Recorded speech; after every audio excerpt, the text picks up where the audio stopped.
Hey there, night dwellers. Join the Phantom Troupe for a serene escape into dreamland with enchanting sleep stories. Let the calming tales transport you to a world of peaceful slumber and restful nights.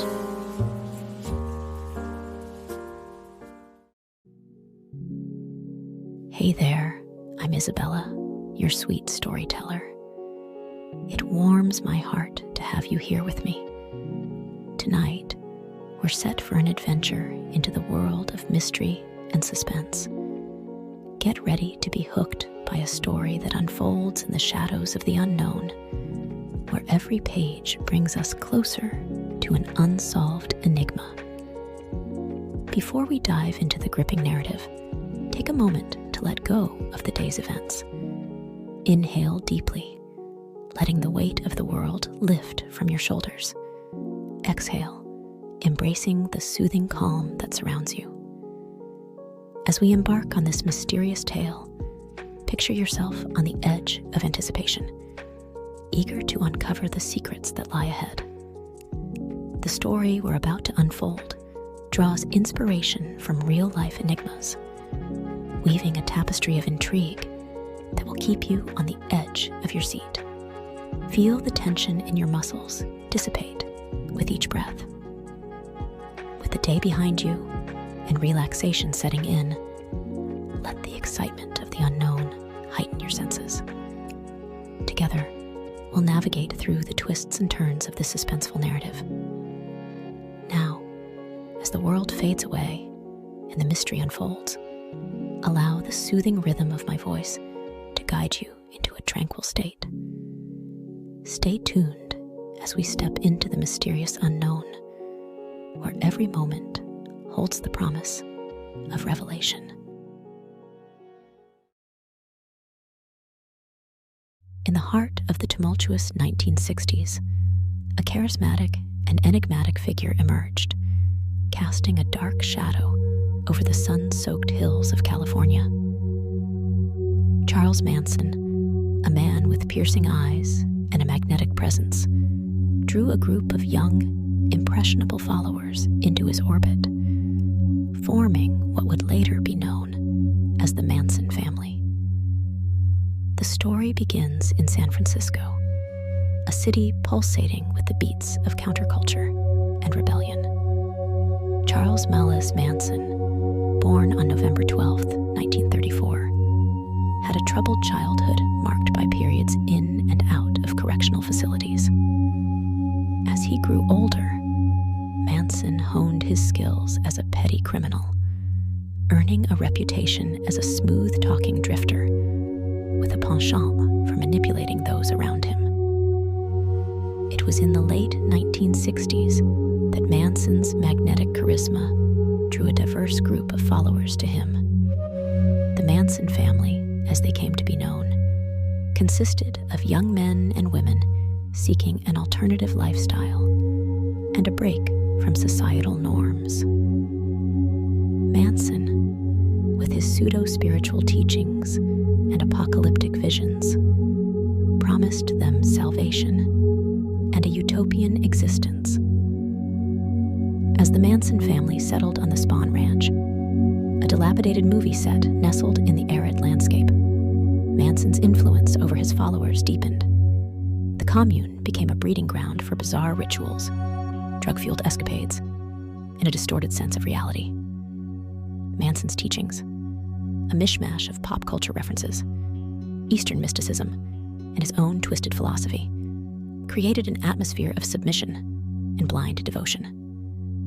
Amidst this backdrop of chaos and disillusionment, Manson hatched a plan that would thrust his name into the annals of infamy. In the summer of 1969, Manson directed several of his followers to embark on a murderous spree, targeting affluent neighborhoods in Los Angeles.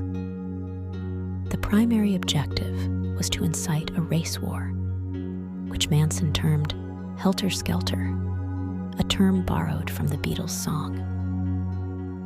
The epicenter of this chilling saga was the home of actress Sharon Tate, who was 8 months pregnant at the time. On the fateful night of August 8th, 1969, Manson's followers, armed with knives and fueled by a toxic cocktail of drugs and indoctrination, brutally murdered Tate and 4 others in her home. The word pig was scrawled in blood on the front door, signaling Manson's attempt to frame the Black Panthers and instigate the race war he envisioned. The shocking brutality of the Tate murders sent shockwaves through the nation and marked the beginning of a gruesome series of killings. The Manson family struck again the following night, murdering Leno and Rosemary LaBianca in their Los Angeles home.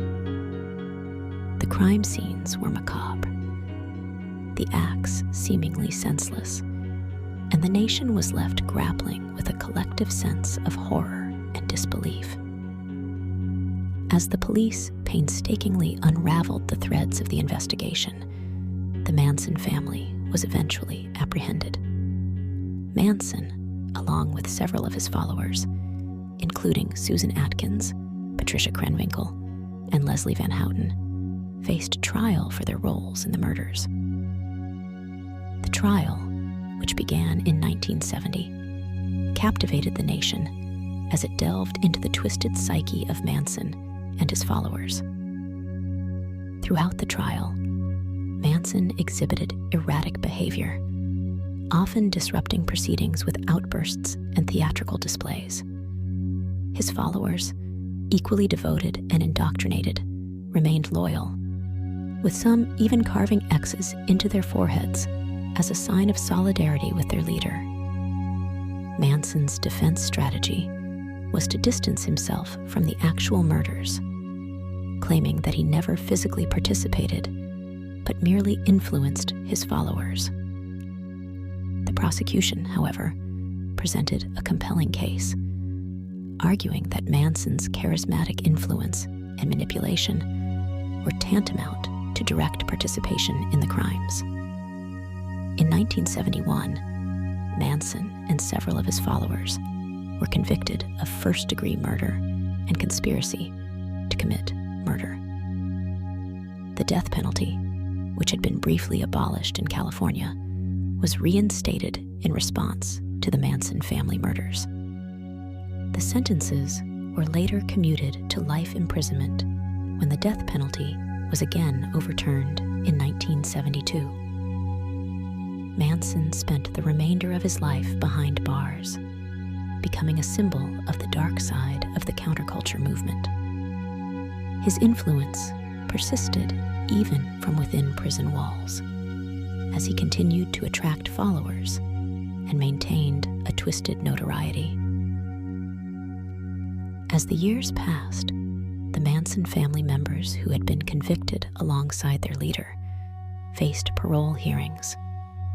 Some were released, having renounced Manson and the destructive ideology that had led them down a path of violence. Others remained imprisoned, forever tainted by their association with one of the most notorious cults in history. Charles Manson himself died on November 19th, 2017, at the age of 83. His death marked the end of a chapter in American history, but the legacy of the Manson family and their heinous crimes continues to fascinate and horrify. The story of Charles Manson serves as a chilling reminder of the dangers of charismatic manipulation and the potential for darkness that lurks beneath the surface of seemingly idyllic counterculture movements.